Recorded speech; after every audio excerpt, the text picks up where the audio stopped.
Aloha, and welcome back to Leaving the Church to Find God, your safe space for exploring faith beyond traditional walls.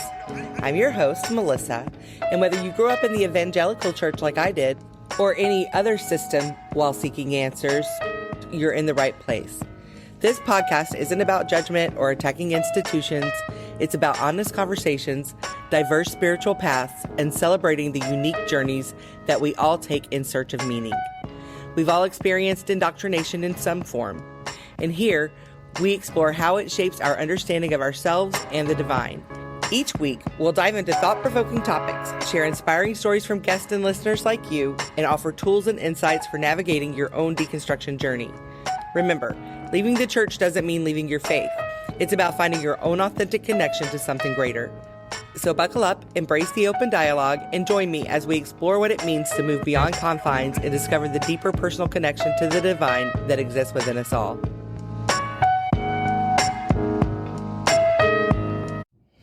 Aloha, God Pod. Today, we are going to be speaking with Janai Oman. Janai Oman is a Filipino-American writer and artist. She draws from her years in church leadership as well as her trauma-informed training to write on healing, hope, and the way forward. She is passionate about providing language so readers can find a faith that frees. She received her bachelor's degree in behavioral health science and is currently pursuing a master's in spiritual formation at Northeastern Seminary. Janai lives in Houston, Texas with her husband Tyler and their sons Quinn and Graham. Hello, Janai. Welcome to the podcast. So great to have you here. Yeah, thanks for having me. This is great. Awesome.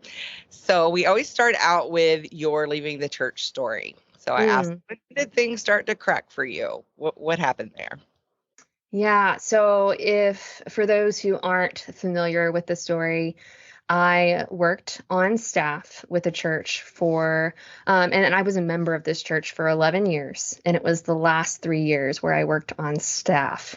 And you know, the phrase, like, seeing how the sausage gets made, that was like more or less like I went in with kind of rose-colored glasses. And then once you get a peek behind the curtain, you can't unsee what you've seen or unhear what you've heard.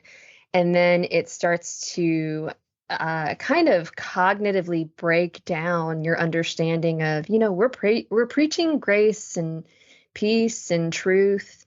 But behind the scenes, we're fighting. It was not so gracious and not so peaceful. And essentially, I experienced spiritual abuse while on staff at the church. It was a complementarian church. So for those who are unfamiliar, only men were able to be in leadership.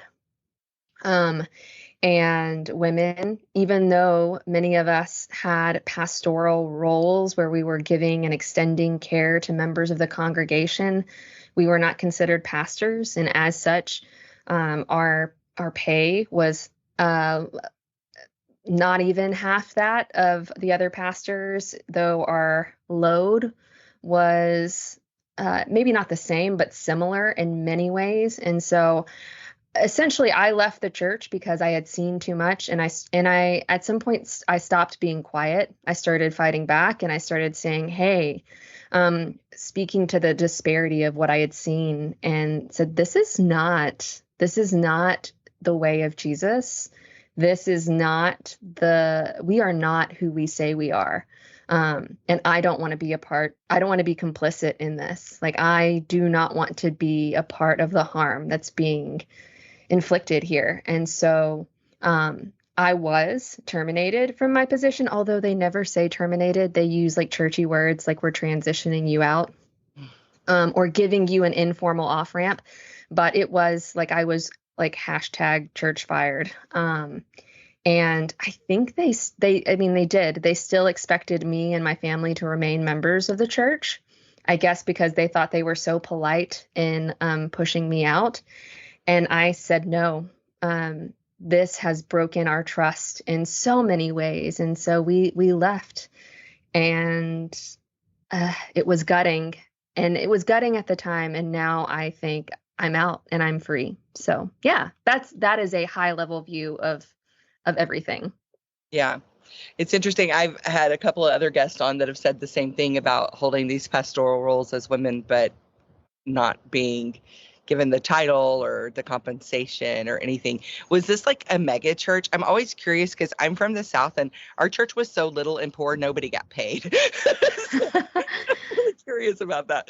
So, okay, so I'm from Houston. Houston is, I mean, like many churches in the South and in the Bible Belt, it's a city of a million churches. You know, there's so many churches. Mega church here can mean like thousands on thousands on thousands. I'm thinking of churches like Houston's First, and none of these churches I'm mentioning are my church. I just kind of want to preface that. But we also have Lakewood, which has you need to follow it's almost like going to a concert, like it's so big. It's in a former arena. So my former church was actually, they would share our like mega churches weren't, it's hard to be known in a mega church. It's hard to know the voice of your sheep. And so I say we, like I'm still a part of the church, but the language was that we were intentionally small, and instead we were a church planting church, meaning the church was intended to multiply when it got too big. And so it was supposed to be a lower church model. I would say maybe at the height, whenever I was still a member there, we had 300 some odd members. So certainly not small. It's certainly big enough that a member might not know all the names of the other members, but not so big that your absence would be noticed over time. So yeah. Okay. Cool. Thanks for answering that. Yeah, no, it's okay. Our church was always, when we were doing well, a little over 100 people, and yeah, so I'm always curious about that. It does seem like there's a whole nother culture in the like mega church. So it sounds like what you guys were doing were basically like finding people in your smallness and then feeding them into the bigger churches, basically. Yeah, we weren't a part, or I still say we, that's so funny. It was not a part of a mega denomination. Actually, it was a part of a mega denomination, but its most distinguishable affiliation was a church planting network. Wow. And so I was actually one of the founding church members. So like if you go in and I mean, if someone does the work of like going to the state of Texas's like open access documents, I am one of the signing directors. You have 3 signing directors to kind of form a nonprofit. And so we were in the beginning 6 people. Wow. And then 6 becomes, you're a church planting church. You grow.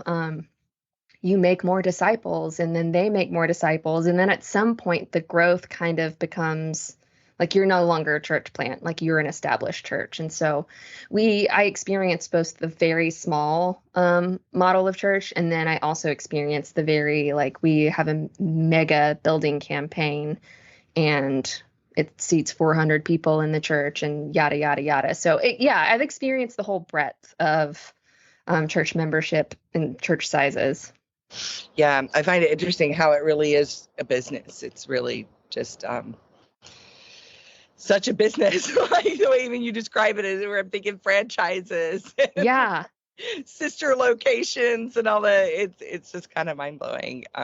Yeah, and a lot of the church planting language was kind of borrowed from corporations, and it doesn't surprise me. It shouldn't be corporate, and then I think in their heads they tell themselves this is different, but is it really? Like the fruit obviously shows otherwise. It becomes a consumable and people feel consumed. And that's how spiritual abuse happens. People feel conquered and like swallowed whole because the machine doesn't really care that you're a person. You're not a part of the machine. You get spit out, Yeah, totally. And I found that true, I think, with the commodification of spirituality in general. I left the church more than 20 years ago. So it spent the next couple of decades, like really diving into the new age world and other spiritual like teachings and practicing and that kind of stuff. And just, Yeah, it seems like when you start turning spirituality into something that makes money, it changes the energy of it, and it does become something that's more consuming than expanding, I guess. Yeah. Yeah. And Totally. I Was it think harder? Go ahead. I was going to say it's hard to escape that like consumerism when, particularly in the United States, like that's the origin story, like we're capitalistic and, self-made man, manifest destiny. Um, and that sort of stuff gets in, it infects the church and it influences the church. And so, yeah, I'm not at all surprised by the, belonging becomes a commodity in the church, and your tithes by belonging, when that is not at all what is articulated in scripture. And so it's sad. It's really sad. Yeah. Yeah. Especially for those who are were you born into the church? No. Oh, wow. No, and I think that might be a reason why my faith has remained. It's certainly so different. I do not land theologically in the same areas that I previously did, but remaining in the church was different for me because I know toxicity. Like I came from a traumatic childhood, and so the church was a place, a people that I went to find belonging, and so there are kernels of goodness in there. And I would say, like, right after I left, I thought it would be easier to walk away. And I don't blame people at all for walking away. I think some people, I have friends who have totally deconverted because that's the only way they could keep their sanity, because toxic theology gets so tangled up into who they think God is that you almost have to walk away, because to untangle it. Have you ever seen Christmas Vacation, where Russ has like that bundle of like Christmas lights? That's what I think about, is like it would be easier to just like throw this away than to try to sit down and untangle every single one of these Christmas lights so that I have like a whole strand. Yeah. But yeah, I think I stayed within the church because I know that there was a kernel of goodness in there, and I didn't have a childhood worth of baggage to detangle. My faith has always become like a transforming and learning more and transforming again. And so I've been a part of a variety of denominations, and I think I can name the harm that I experienced in each different church in different ways that I didn't have language to before. Now I am not a part of a church. Well, I am a part of the global church. I am a part of like the greater communion of saints, past, present, and future. I am not a part of the institution today. Yeah. Yeah. That makes sense. Do you feel like being a founding member that it made it harder? Like it was kind of like your baby or something, that it was harder to see those truths, or was it just like undeniable? Yeah. I mean, I was there for 11 years, and I thought, this is the place where my kids will be baptized, and they were in many ways, because my childhood family, I've cut off contact with many of them, which I know that's the story for many people who have grown up in the church. They cut off contact. I cut off contact with my family for not church related reasons, and my church in many ways became my family. Many of them were there the night my eldest was born, and they saw him like day one, holding them. You know how you get those updates on your phone from like Facebook or Time Hop about like this day 8 years ago or whatever, like that the people in those photos were my family. Mm-hmm. And so in many ways it was devastating, because this place and this community that I invested so much of my time and energy into ultimately ostracized me. And they said, they communicated in so many words, we don't need you and we don't want you. And that hurt.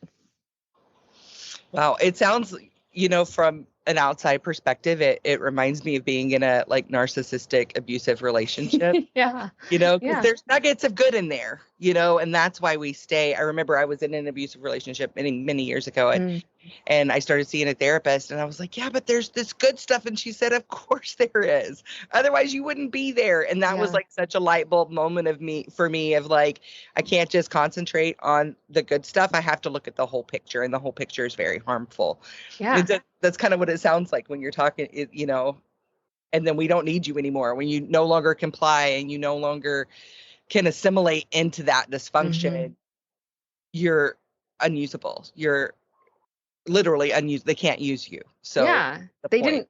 didn't. I remember like at one point, and I mean, for those who read my book, I like intentionally leave some stuff out. Like I don't talk about being love bombed Mm. while I was a leader.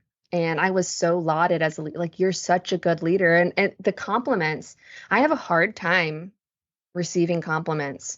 Not just now. I think I had a hard time receiving compliments even whenever I was at the church, but like receiving compliments because I don't know if like you're genuinely complimenting me or if you're complimenting me because you're wanting something out of me. Yeah. And I did identify at one point, I realized this man is complimenting me only to get stuff out of me. Whereas I don't think that was true of all the people who were on staff. It was definitely true of the main pastor. And I remember him saying, I think I was burning out as a leader and just explaining throughout several meetings how tired I was, not in my staff position, but as like a small group leader where we kind of establish pastoral care. I remember telling them I am burning out. It had been 6 years that I had opened my after week preparing a meal and inviting all these people in week after week, like anywhere between like 8 to 20, 25 people. And I remember this pastor coming up to tell me, I just want to tell you, you're such a great leader and we need you to keep doing it a little while longer. And I thought, man, I don't think you're hearing me. Like I'm so burned out. But you're asking me to hold on. At that point, things had started fracturing and I was no longer trusting the compliments and the love bombing. And yeah, you're right. Like there are kernels of goodness. But whenever like being able to decipher, is this really good or is this like grooming or is this love bombing, or it like becomes so confusing, and then you tend to not have the space to even ask questions or even like challenge or give feedback, like, or even not even like critical feedback, but just like a criticism. It's just like a, hey, this might help, like being at all critical of someone's leadership who is governing your job and essentially your membership in the church. Like that was not well received. So I was a scapegoat. Yeah. Yeah. Sounds like it. Wow.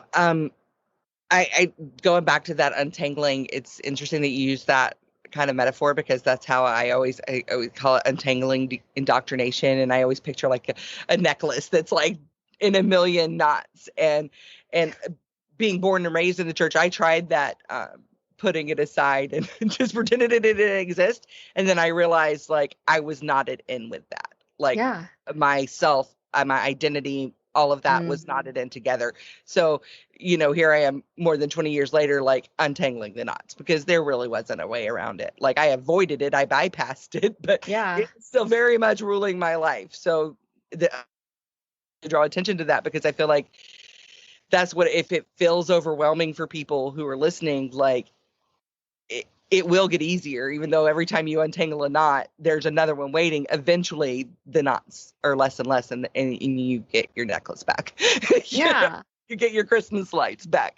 That, it's not impossible, but it's not easy either. Yeah. Oh, and Yeah. sometimes when you untangle, like specifically when you untangle a necklace, the number of necklaces I've had to untangle, sometimes you make the knot worse. You know what I mean? Yeah. Because You make other knots. yes. Yeah, totally. Yeah. And so sometimes you actually have to do it not for like, you have to do it for a while and you become more acquainted with, okay, I've seen this sort, like this is wrapped around this. Once you become more familiar with, but you're already, whenever you get to that point, sometimes you're already so tired from the dehumanization or how often you've been dismissed or devalued that you're so tired you can't even think about the knots anymore. But so when I talk about it with like different creative or spiritual direction clients, I usually tell them first, like take time for your own internal space, because if you don't have space within yourself to figure out who you are, it's going to make it harder to untangle the knots and you'll just get more frustrated. And because it takes time to like sit at the knot and kind of tease at it, and you're like, oh, okay, I've done this long enough that I can see progress being made. But yeah, that's one thing that was really important to me was in Othered, I write a book about belonging, or I write a chapter about belonging. And I think most people approach it as like, oh, she's going to talk about like, we need community. And I like, that's part of it. But I say, in order to belong to people, you really do have to learn to belong to yourself. And like, you cannot learn to love. Actually, no, that I will caveat, like, love your neighbor as yourself. We always do love our neighbor as ourselves. But seeing what I'm seeing in the church, you learn that our Christian neighbors often love people in harsh and harm, like it's not really love because they don't know how to love themselves. They are treating you the exact same way, like their inner critic, that inner voice, that like that's how they love themselves.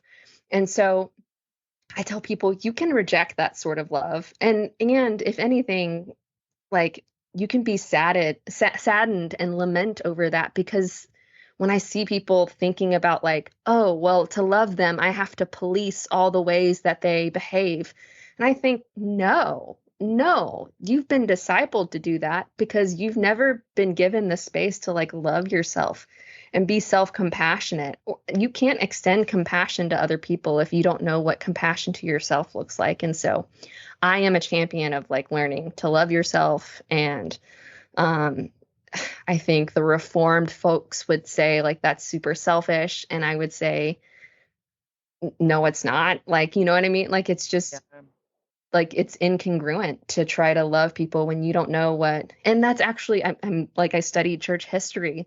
There are so many people in different points of history that say, there's Bernard of Clairvaux who says, like there's 4 degrees of love, and the ultimate love is learning to love yourself for the sake of God. Because learning to love yourself means that you accept yourself the way that God sees and accepts you and welcomes you in. And I thought, and that's like from the year like 1100, you know what I mean? Like we've gone so far from that message. So yeah, I'm a champion for learning to love yourself and finding yourself. Well, and it's inherent like this self-hatred because we're taught that we're born into sin, we're born sinful. Like basically the point of our life is to prove that we're worthy of love. So of course we don't love ourselves. Of course we don't have compassion for ourselves when our life is just a matter of proving like that we deserve mercy. Yeah. We deserve, grace to be given anything good. It lines up. It's designed that way. Like, yeah. We varied from that, all these years intentionally.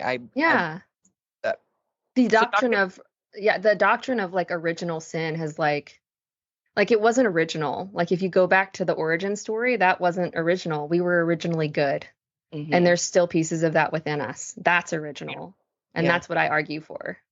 Thank you for saying that. I haven't heard it in that way, but that totally that makes sense. Like that's just such an easy way to be like, actually, if you think about, if you're going to believe that story, let's start at how it really began. I love that. Yeah. So talking about your book, Othered. Yes. For those who are listening who don't know what othering is, would you explain that? Yes. At first, I like asking the podcast host, what comes to mind? Because I think that many people think, oh, this is a new term, but like there's something inside each of us that like can grasp on and define it. So like when you think of it, what do you hear? What comes to mind? Diversity, like anything other than what I'm personally experiencing within myself. Yeah. Yeah. So, I mean, that is like the most brilliant and simple like definition of othering. I would say othering, it is a sense of exclusion, but it's not only exclusion. It's exclusion with that comes with a value statement that says this other person is not as valuable as I am. So when people talk about us versus them dynamics, you're talking about othering. When people talk about in-grouping or out-grouping, I don't know, are you familiar with those terms, in-grouping and out? It's becoming more and more familiar, but In-grouping and out-grouping, it is a part of social identity theory. It's a psychological theory, developed actually by a Jewish man right after World War II. And he began to study like in what ways can a human being have so much bias against another person that like essentially genocide could happen in World War II. Like, how can that happen? And so he developed a theory on how in-group bias, which is essentially thinking my people are better than your people, how this in-group bias leads to dehumanization and dismissal, devaluing, inequality. I mean, it becomes systemic. It starts with an identity issue and it becomes systemic when you start integrating a whole group. And so really othering is just assuming that, I'm excluding this person and it's I am more valuable than they are. And if anything, it says I have to derive my value as a human being by making that other person small. So that is othering someone. I remember it's even prevalent in advocacy groups. I remember being in a call with like fellow survivors, and one survivor was talking to the wife of a pastor. The pastor may or may not have allegedly hurt other people, but this wife was so confused and trying to figure out, like, how can I hold on to my faith again? And someone was just so angry that she was like, you are just other. You can't belong here. And I thought, that's so painful because you just became the very thing that hurt you. And so I usually attribute othering to identity issues, and it results in devaluing another human being. That makes sense. Yeah. And so you are Filipino-American, correct? Yes. Filipino-American, but like also Texan. So I've been a lifelong. So it's like I write in other that I am of multitudes, and I really am. So I'll eat like Filipino dishes, but I am also happy with like chicken and dumplings and sweet tea and like traditional Southern things. You know what I mean? So not happy with chicken and dumplings and sweet. Oh my gosh, that's like my number one food, like that and chicken adobo, which is yeah. I love chicken and I love chicken and dumplings. So yeah. You made me hungry and homesick. I just learned how to make chicken adobo a couple weeks ago. So excited. I live in Maui, so we have more of a Filipino population than any other nationality here. So on this island. So I love the Filipino culture in how just the community, that strong, like, and community, I think is really, it really shows. And I know this is prevalent in other cultures as well, but it just really shows this myth of community exists because you're in the church and that's where community comes from. It's just, I feel like if anything, the Filipino community shows that is just absolutely not true. Yeah. They are so there for each other. It's such a strong community. It's really admirable. Yeah. Like we are so in the United States, we're usually very infected with like individualism, pick yourself up by your bootstraps. And in Filipino culture, I mean, there's certainly some of that. I'm not going to say there's none of that, but it's much more collectivistic, meaning we know that you need a village to make life. Like they are, I will say, I mean, I feel like a very individualized Westerner in comparison to other Filipino people. So I would say like Filipino people love being up in your business. And sometimes it's not like not necessarily in a toxic way, but they're like, have you eaten? You need to eat this. And then like respect for elders. I think they are very welcoming. They will welcome you in as soon as you walk in the door. It's hard. I'm an introvert. I'm an introvert that can be an extrovert, but like they will they don't care if you're an introvert. They're like, you're going to eat. Tell me what you think of this food. Here, you try this, try this, try this. If you don't eat enough, they're like, what, did you hate the food? And you know what I mean? They just want to feed you. They want to do everything in their power to show you like, hey, I want you here. And so, yeah, it's very different. And I'm so glad you learned how to make chicken adobo. That's like salty chicken goodness. I love it. It I is love so it. easy. I've loved it for like forever, and I had no idea how easy it was going to be to make it. I'm just like blown away. Like now, if Yeah. I can just learn pancit, I'm in heaven. Oh my gosh. That's where I get like pancit is like that is a uh that's my number one noodle dish. But it's so because it's Filipino, it's not your traditional ramen or pho, whatever. People don't know about it. I almost don't want people to learn about pancit though. You know what I Don't want mean? it. Yeah, I'm like I kind of don't want you to know it because it's so good but I'm trying not to gatekeep a good thing. So anyway. That's your reaction to that was my reaction to the chicken and dumplings. It was like, so Oh my yeah. bones felt that, felt that. But back to the serious stuff. How do you feel that you were othered in the church? How did you feel that played in your community? Mm, it sucked. It wasn't fun. It was so whenever I tell people, I mean, they were my pastors, obviously, but what many people don't know, or I don't know what image conjures up in a person's brain when I say the word pastor. But in my church, some of these guys were just a year older than me. So we're not talking about like a generation, like someone who could be my dad rejecting me.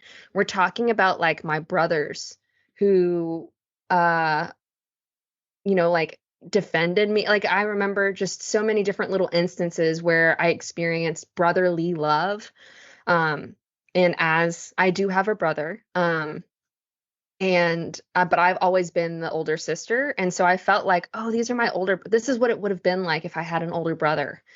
And then being othered, I would have likened it to like this Bible story of Joseph's brothers throwing him in a pit and like selling him. And I felt like that's what they did. That's exactly what they did, like and um I never got a reason for like why I was being except very recently. Just a few months ago, I was told that they got rid of me because they needed to fire the main pastor slowly and I wouldn't let them go slow enough. And I thought, slow enough? I was on staff for 3 years, and the issue, like, what was slow enough? And you were letting a man preach who had obviously disqualified himself long ago.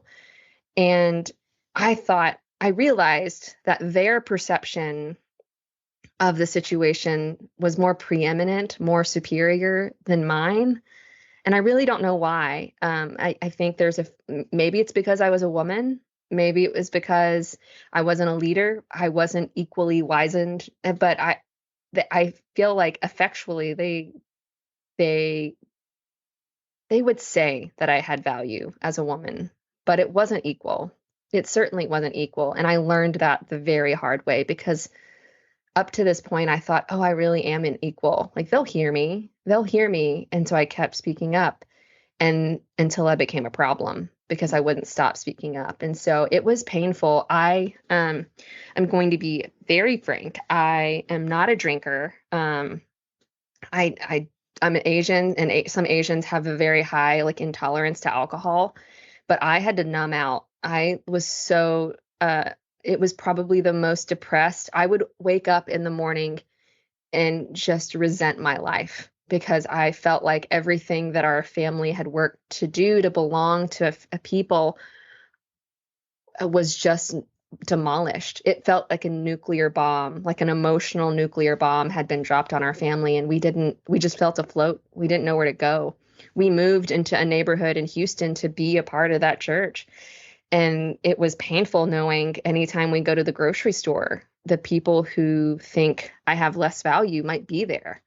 And I don't know how to respond. Or anytime we go to a restaurant or a coffee shop or so it was absolutely gutting. I say this in the book and I tell this to other people, but a piece of me died. A piece of me in a real way died. I am no longer that woman anymore. And while, years ago I would have been really upset that a piece of me died, I like where I am now and I've gotten to bloom. in ways that I would have never bloomed had I stayed there. I don't think I ever would have left that church unless they pushed me out. I don't sanction or think it was right for them to push me out in the ways that they did, but I don't think I would have ever left. Yeah.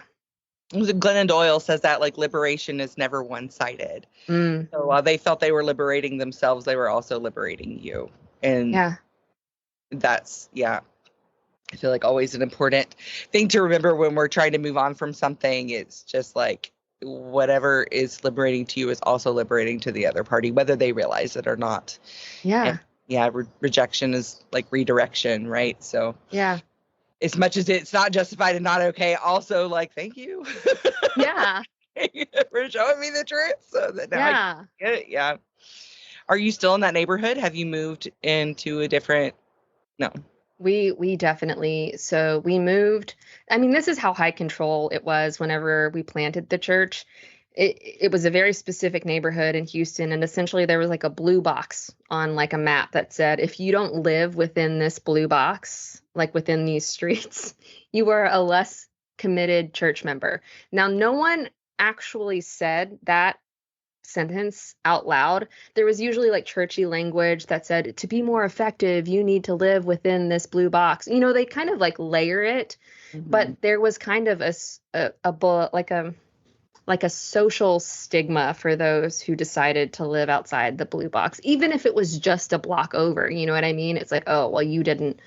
And it only took like when more and more people began living outside of the blue box, they kind of let go of that a bit more. But still, that when you start a church in a community in that way, you can never really get rid of that sort of control or that sort of like judgmental, you know what I mean? So that's foundation. Yeah. So we moved out. So everything happened, like the fallout happened in 2020. So it was kind of like the crisis of our family was kind of hidden in and amongst the crisis of the world. And so we moved out the next year. And we found a house. We still live in the area. We still have family in the area. My husband still works in the area.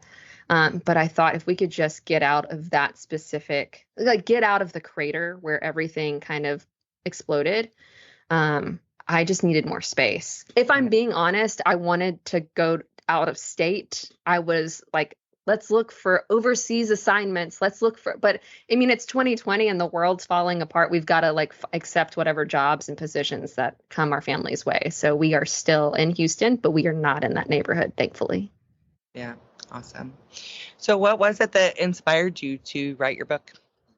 Well, this is a great segue because I turned to writing. I looked for jobs. I did look for jobs after they let me go, and there was nothing to be. It's 2020, like nothing is happening. And so I remember I did apply for another writing job, and I didn't get it because I didn't have enough experience. And I thought, well, how do you get experience writing? You know what I mean? Like, who gatekeeps that? Do I need to have like some sort of degree? Like, I don't even know. Like, this is not one of those things that career counselors like, you know, counsel you into. Right. They're usually like, be a doctor, be a lawyer. Being a writer is usually just kind of a creative outlet that people don't point to. And so I lost out on that one job, and I was like cranking out, like applying. I'm so disenfranchised by the application process. That process sucks. If anyone is going through it, I'm so sorry. It is like it is disheartening to go through. And there was another piece of me that just gave up, and I asked my husband, I said, what if I really give writing a shot? I think I'm pretty good at it. I've always been a creative. If anyone goes to pick up Othered, I was given the privilege of drawing my own book cover. That is very rare from what I understand.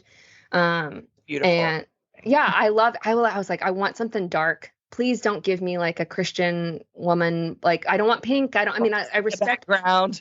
Yeah. I don't want watercolor. I'm not that one. You know what I mean? I've got tattoos. I've got a nose. Like, I'm kind of alternative looking. And, And I like the way I like my tattoos. I like being kind of a dark and moodier personality, but also gentle and compassionate. I don't think everything has to be sunshine and daisies. And so I thought, anyway, that's kind of how I was inspired by the book cover. But I've always been a creative, and I thought I can figure out how to be a writer. I can make a concerted effort. And I realized I think I'm pretty good at it. I don't think I'm bad. I'm still, still trying to work through the just the technical, like, what is passive? I mean, I know what passive voice is now, but things like that. It's like constructing better sentences and learning the craft better. And I thought, okay, I don't know the craft very well, but I sure as hell know my message. And I know that the message is we aren't supposed to be treating people this way in the church. And that, like, I can hoot and holler about that all day long. If you want to give me 60,000 words, I can. And so I had this book idea, and I thought, I'm going to, it's not a memoir, but I can use pieces of my story to and like tie that in with, like, this is why, like, I experienced this, and this is like also how it was experienced in the Bible. This is how, like, trauma speaks to the, like, trauma language and clinical language speaks to this today. My undergrad is in behavioral health science, so I studied some trauma and abnormal psych and stuff like that. And I thought, I can weave these things together to try to provide a more cohesive picture. And I feel I'm very proud of the book. And I realized I just want to write the book that I can't even explain how crazy and confused I felt. And I wanted to write the book so that other people didn't feel the shame or confusion that I felt. Like, if I could help liberate people from that, then I will have done my job. So yeah, that was really the inspiration. And I wrote the book I needed. And I also wrote the book that I think people still need. That's something I've learned about creative expression, is that you really, if you do it for yourself, the byproduct is that it will affect other people. Yeah. You write it for other people, it's not going to be quite the same as if you're writing it to heal yourself. It's like alchemizing that pain and all of that ugly into something really beautiful and useful, which Yeah. I think that's beautiful. It's a great way to to share what you went through and to turn it into something that you can love. You have this beautiful book that you love, and it came from something that was really ugly and harmful and painful. And that's what creativity does, right? It helps us to alchemize feelings. Yeah. And there was certainly, I realized some of these words I'm writing, they're just for me. Mm-hmm. And so, like, I kind of, whenever you write and become more attuned to the process of writing and how you write as an individual versus like how other people write, I kind of start picking up, oh, this is like flashing everybody, and I need to maybe not put that in a book. It's like feeling like I've just been pantsed inside of the school lunchroom. I need to maybe not include that. I need to kind of work with that a little bit more privately before I don't think I've like necessarily touched on how that needs to be healed within me. And so, but the other things that I could include, I thought I need to include the things that I think I would genuinely, they're not only helpful for me, but they've been helpful for other people. And so it really is a work of, like, I wanted this to be a communal thing. There are certainly things that in my story that like other people don't, I talk about being Filipino-American, but I also know that, like, it's not only Filipino-American people who experience spiritual abuse in the church. That's so limiting. And that's so, right.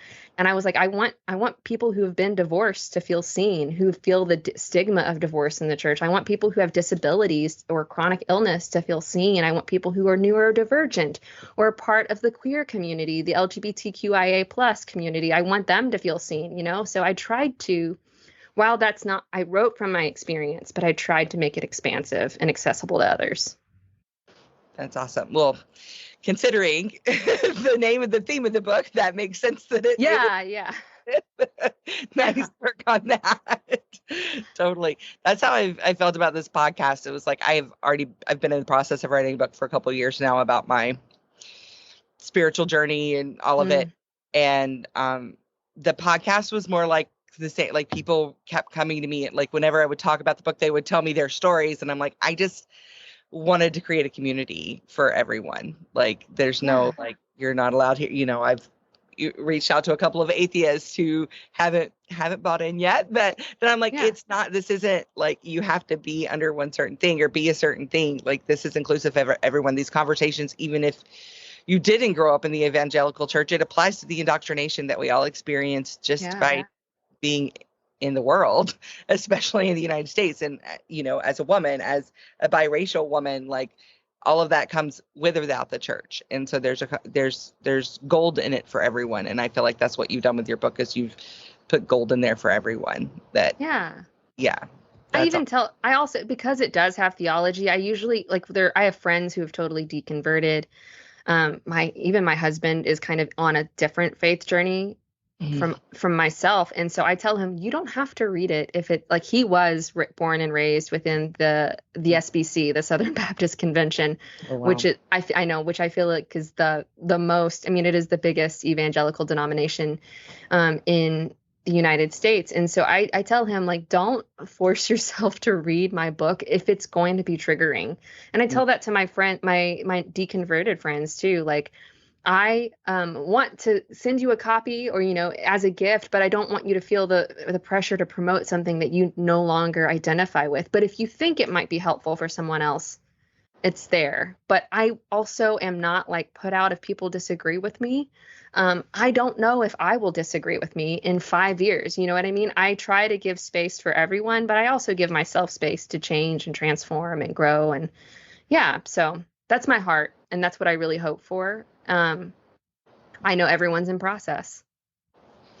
What's that like with your husband being in a completely, like, in a different place spiritually? Because I understand the influence that has on the home. Anybody who's been in the church would. Like, how does that work? I feel like it doesn't, like, so we've known each other since we were 17. We've been married almost 16 years. We've been together as a couple for 20 years. This wasn't like I was a new Christian whenever he and I first started dating. We were not at the same church. So our marriage was not like a purity culture. You have to get married now, or like it was you're my person. And like I was telling my therapist the story about how I had been in really borderline abusive relationships as a teenager. And how that maybe have been a pattern in my family. And I was falling into these abusive relationships with boyfriends. And I had sworn off. I was like, I'm not getting a boyfriend. I'm 17 at the time. But I told my therapist how when I met my husband as a teenager, he was the gentlest, kindest. He makes space for people. He's my favorite thing to do in the world is to make him laugh. And that has like been the like core of our relationship, is just delight and enjoying life with one another. I think the church would say that we are unequally yoked. And I am doing air quotes there. I think if anything, we are more yoked equally than ever. I think being equally yoked means making space for another person to like, when you talk about yoking, it's like, oxen, they're yoked to pull a thing or whatever. The thing is like, I feel like I have the energy to carry my faith. My faith isn't all about the man. I don't need like him to be my spiritual head. I have other community that can speak into that. And because I've fostered that, I've given him space to kind of work things out with his faith. And so I think it's pretty rad. I think our marriage is really cool. I really like where we are. I love that he feels safety with me to tell me these things, because I would be more heartbroken if he was hiding it from me, because he would be doing what he'd been doing with other people. Is the fear of hell is so ingrained with him, he would just not share anything with anyone. Yeah. And there was a moment where he said, I'm really worried that you're writing like your book, or like your work as a writer will be impacted if they find out that like I don't know what I believe anymore. And I thought, No, man, like I make space for you too. Like I would not be walking the walk or walking what I talk if I was ostracizing you. Like I want you to feel free, like to tell me or not tell me what you do or don't believe and know that I will love you. And so, yeah, I feel like we have a marriage that's not under the threat of hell, and I couldn't be more grateful. Yeah. Yeah. And if there's any version of a godly marriage, again, I'm also doing air quotes on that. I feel like that's an example of it. Like Yeah. allow everyone space to be their authentic selves, loving them unconditionally, seeing them as they are. That's beautiful. That's like Yeah. amazing. I'm really happy for you that you've had that. I love hearing these details of people's stories because there isn't a cookie cutter Mm-mm. anything situation for anything, and I feel like we can all find parts of ourselves in other stories, and even if it's not all of the parts, and it's just really wonderful to have somebody here that's has a much different take on it than a lot of Yeah. people. Yeah, I mean, I think that might be a benefit of like, okay, so my religious background is I was baptized in the Catholic Church. That is a culturally Filipino phenomenon. That's just what you do. Um, functionally raised without any religion, except I was in the South, so I feel like Southern Baptist, like conservative values are just kind of in the water in tech, like Southeast Texas, you know what I mean? So there's like a morality there, but I didn't go to church. I did not go to church. My dad was more or less an atheist. He's no longer with us. He passed over a decade ago. But if anyone asked me to ever identify the person in my life or someone I knew that was the most angry at God and like if God were a person, my dad would fight him. Like it would be my dad. My dad was openly antagonistic toward faith. Um, Um, like he would say sometimes he would say like he was an atheist and sometimes he would say I don't know. So I know that even in my dad there was a process there and I couldn't necessarily pin that in just one sentence about him, you know. But we also kept Buddhas in the house, like statues of Buddha. That is like just a Filipino thing. I found out later that other white family members thought we were heathens because we kept Buddhas in the house, because that's not something you do in Southeast Texas. And also, like my dad had books on top of books on top of books, and some of the books he had were on Wiccan ceremonies. So like like actual witchcraft. So I tell people if you're weird or if you think you're weird and like you're worried about me and engaging me and me learning that you're weird, I will say please bring like your weird is welcome. I want to know, like I am a champion for the weird. Um, I am much more antagonistic toward like try to be normal. Like I don't want to be normal because often what's normal is so harmful. So I would much rather be a sanctuary for people who are weird than try to conform to some cookie cutter mold that's like forged in the fire of the empire. You know what I mean? Like yeah, definitely. I hate it. So yeah. Brene Brown talks about that, like the meaning of like belonging, like in fitting in, or the opposites, right? Hmm.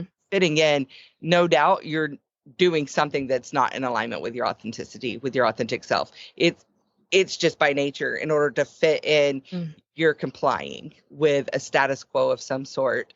But to belong is to belong to yourself, to fully own and belong to all of what you are. And I feel like that gets convoluted a lot of times. People are trying to fit in, but that's the quickest way to lose yourself. So Yeah. again, it's weird is welcome here. It's the only way we know how. Yeah. So I'm with you on that. It's the only way. There's no fake, no pretending. I did too much of that in my youth to bring it into this part of my life. So Yeah. Yeah. I love Brene Brown has something in her book.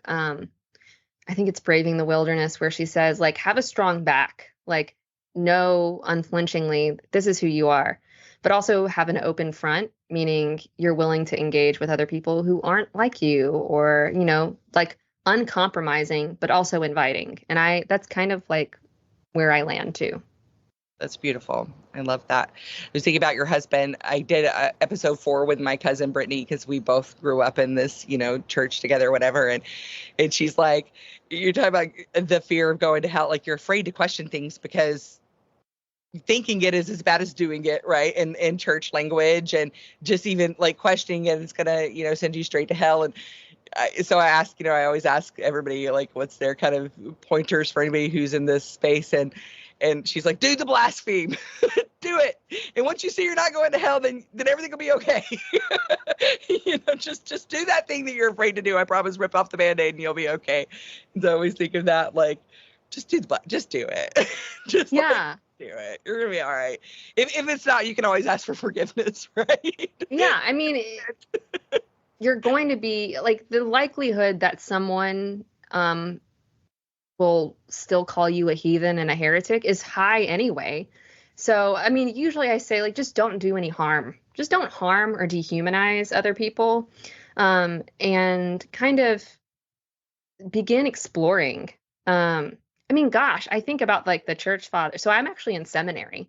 And I think about like so many of the theologians that I'm studying, I do not align with, about how even them, they were like they were called heretics and heathens too. And the Catholic Church was trying to burn them for not adhering to tradition. And I think, well, we're still doing the same like thing. I almost said cuss words. Like, we're still doing the same damn thing. You know what I mean? But like, why are we still, and it's usually under like the unity of Christ and the conformity and da da da da da, but we've conformed unity in Christ with like this weird assimilation that actually is really harmful. And what is not called of us, like, that is also not biblical, but like people have done these theological gymnastics to say assimilation is unity. So you have to look this way. You have to dress this way. You have to, not ask questions or not watch these certain TV shows. Whereas I grew up watching the TV shows, and I grew up, you know what I mean? And I wasn't beyond the grasp of God. I mean, I grew up so different from my husband. We were just talking about, do you ever watch Beavis and Butthead, the cartoon?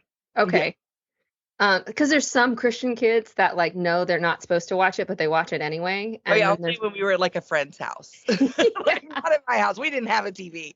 My mom did, and we bust the TV in the woods every couple of years. So yeah, my husband was such he was like, I'm not going to upset anyone, and so he never watched it. And so I made a Beavis and Butthead like reference the other day, and he was like, I have no idea what you're talking about.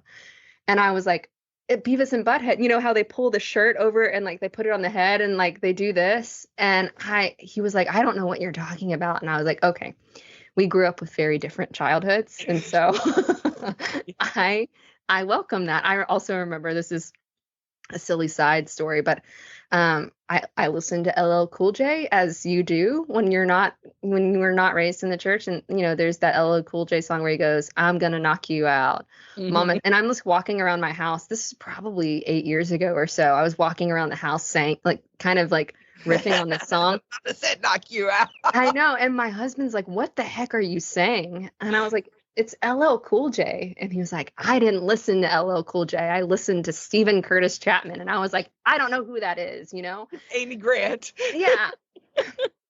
And so it's just one of those things where I think, okay, I'm being weird and I'm showing my weird, but I'm also like, come on, man, like, be welcomed into the weird, like, learn the, Get out. Yeah, let's go watch Beavis and Butthead. I'm sure they've got like the series somewhere. So yeah. I love that. That's, yeah, interesting. I'm curious to see how this all evolves. I would love to check in with you at a later date and see where this is standing. But yeah, I totally I hear you on that. Sometimes I feel like so experienced, and sometimes I feel so sheltered when things, I'm like, oh yeah, I missed that one somewhere along the way. Like at one point, like going to the movies was a sin, and going to Six Flags was a sin. It was just, it was like whack-a-mole with the sins. Yeah. Everything felt like a sin, depending on, at one point it was the posters of pop bands in our room, that was bringing demons into the house. Well, I mean, we let them all in because I listened to all those CDs that like Christians tended to burn, and I had NSYNC on my wall. Spice Girls. I was just listening to Spice Girls the other day. I listened to all of it. Now I actually reframe sin. Like, I don't think sin is just like I actually think sin is trauma. I Mm. think we are all traumatized, and I would like to think the more that trauma language gets into the churches, like people will become more compassionate. But knowing what I know of church history is it all gets twisted and it all gets manipulated. And I just think, man, like I like it's almost like that what Jesus says on the cross, forgive them, Father, they know not what they do. Like I really believe like people don't know what they're doing. They don't know how they're harming um other people, and it's really tragic. So Yeah, yeah. I think that that's true for the majority. I do think that, especially in the leadership, a lot of them do know what they're doing. But Mm, for the majority of people who are in this evangelicalism, they don't know. They really believe that it's the right thing. I mean, I bought into it. I was yeah. trying to save souls left and right, and I really believed that that was truth and that I was saving people. So I know even when my family's still trying to save me now, save me from all this joy and wonderfulness I'm experiencing, Yeah. that in their hearts, it it's real, it's true, even though it's dehumanizing to me and not acknowledging that Yeah. a way of life is valid or could be fulfilling in any way. But in their hearts, they really do care for my soul, and I And feel you like wanna, yeah, it's like all. That's the biggest offense. you wanna like sometimes I know like for other some people when they talk about stuff like that with their family, it gets them so mad because they're like, I don't want input anymore. And now I'm at the point where like if people try to like I'm so sad for you. Like because you'll never experience like joy or Yeah. goodness. You will always think that the earth is some place that we're supposed to escape when the meek are supposed to inherit the freaking earth. And like, you know what I mean? Like it's Yeah. not a place to escape. It's a place to cultivate beauty and goodness and delight and joy, but you can't do that when you're so afraid of hell and the hammer of God all of the daggum time. So I get really sad. I'm at the point in my processing and my healing where I can be sad. Sometimes I get super angry and sometimes my sadness looks like anger.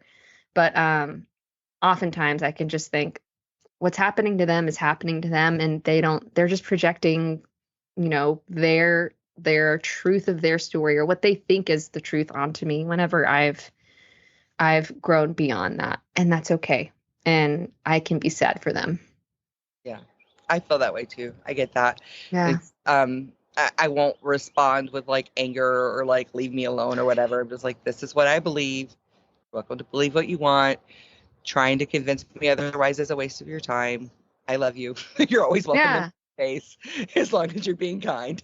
I'm just like really, I'm not gonna buy into that or get sucked into that division. Yeah. One thing that I've begun to tell people who are much more theologically conservative than I am, I tell them, that's great. Like I'm just asking for mutual respect for where I am.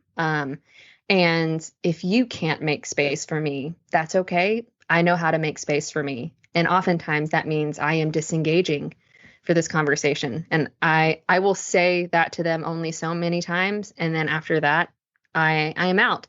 But I've also not only experienced that you experience that on both poles, whether it's like the very, very conservative right or like the very leftist. Like there is in progressive Christianity, people can be equally intolerant, even as they preach tolerance. They Mhm. can also be racist, even though they preach for equality. So like I realize I am not going to exist. Polarization is not the way, and I'm not really advocating for a healthy middle because I think the middle gets muddled too. I'm advocating for being in flux. Like I'm moving. I'm not static. So let me be in flux, and I just need to safely navigate this the best that I can with the tools and the resources I have. And my responsibility is resourcing myself. And if I have the space to resource other people, I'm going to do that too. And othered is essentially just one way I try to do that for people. It's a wonderful gift that you've created, and that's really beautiful. So in closing, I Hmm. always ask people like what piece of the advice that they have for the person who's questioning or wanting to leave, but I'm going to be a little more specific with you. Um, because I feel like you have something specific to offer that as far as someone who is questioning or wanting to leave, but also feels highly invested.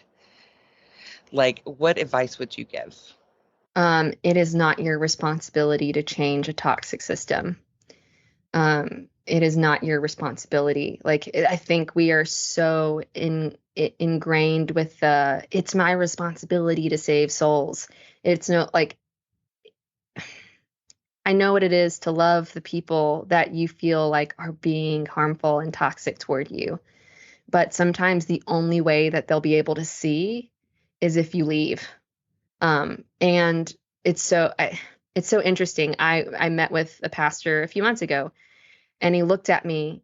He still works there, and he looked at me and he asked, "What does healing look like?" And I stopped and I thought, healing for me, healing for you, healing between us. And he was like, all of it. And in the moment, I didn't say this to him, but in the moment I thought, I did say this to him. I was like, I don't need you to heal. But internally I was thinking, oh my gosh, he's still in the toxic system. And it's almost like looking at a radioactive person who's asking you, what does healing look like? Like, what does it look like to be well? And you can't tell them, or they won't even be able to grasp it because they're still there. They're still in it every day, playing the game, being a piece of the machine, but still being, I think they themselves are also dehumanized by the whole system and they can't see it. So it's not your responsibility to change toxicity. If you want to love your neighbor as yourself, like, maybe leaving is loving yourself and loving your neighbor by telling them, I am no longer subjecting myself to this sort of treatment. I don't believe anyone should be. If anyone else were in this position, I would tell them to leave, to take care of themselves, because it's trauma. I'm not going to advocate for someone to stay in a traumatic situation. But sometimes it's so hard to name that trauma because it's the church. It's supposed to be good. Yeah. So it's all wrapped up in this like bow of service to the good. Yeah. Jesus left too. Jesus went into the wilderness. He actively walked out into the wilderness when the crowds were too thick, when people were trying to kill him. I don't advocate for staying as a way of being gracious. Like, Jesus made space and he was God in skin. You know what I mean? Like, he walked away and he needed a second to like retreat. So retreat. That is not unfaithful. That is not bad. It's really good. Mm-hmm. Yeah. Yeah. Awesome. Thank you for that. I appreciate that very much. Yeah. So for everybody who's listening, I'm going to put links for everything from Janai in the description. It'll also be in the following blog post that comes out in a couple of weeks. So you can find her on social media. You can find her book. You can find all the good things. And thank you for being here. Thank you for your time. Thank you for sharing your story. I appreciate you in the way that you're showing up in the world. Just thank you. Yeah, thank you. This was really fun. It just felt like coffee with a friend. Thank you for joining me on this journey. If you enjoyed this episode, the best way to show your support is to subscribe wherever you listen to podcasts. Also, share your thoughts by leaving a 5-star review.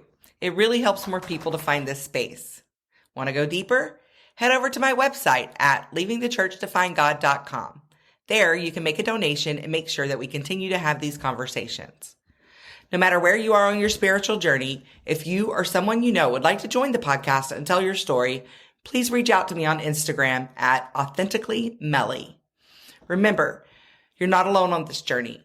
Keep exploring, keep asking questions, and keep finding your own unique connection to something greater. Until next time, stay authentic, stay open, and aloha.